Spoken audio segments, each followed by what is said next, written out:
السلام علیکم ورحمۃ اللہ وبرکاتہ۔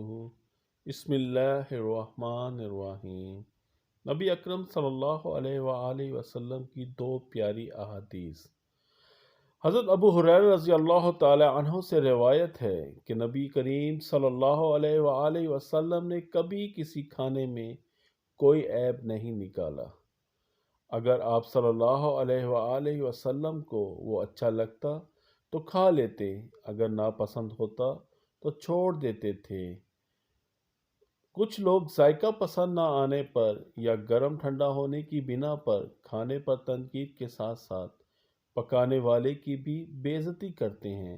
یہ دونوں عمل سنت کے خلاف ہونے کے علاوہ دل آزاری کے گناہ کا سبب بھی بنتے ہیں۔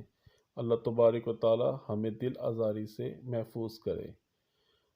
صحیح مسلم کی دوسری حدیث، انس بن مالک رضی اللہ تعالی عنہ سے روایت ہے کہ رسول اللہ صلی اللہ علیہ وآلہ وسلم نے فرمایا، اللہ تعالیٰ اس بندے سے خوش ہوتا ہے جو کہ لقمہ کھاتا ہے تو اس پر اللہ کی حمد و ثنا کرتا ہے، یا پانی کا گھونٹ پیتا ہے تو اس پر اللہ کی حمد و ثنا کرتا ہے۔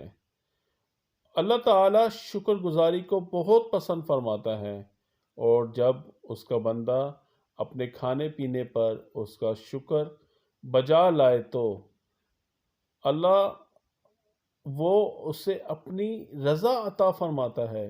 کھانے اور مشروب کا شکر ادا کرنے کے لیے کئی مسنون دعائیں ہیں، لیکن کم از کم الحمدللہ کو لازم پکڑ لینا چاہیے۔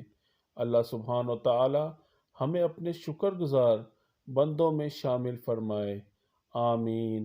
اللہ تبارک و تعالی ہمیں اپنے محبوب حضرت محمد صلی اللہ علیہ وآلہ وسلم کی زندگی کے مطابق ان کی سنت پر عمل کرنے کی توفیق عطا فرمائے۔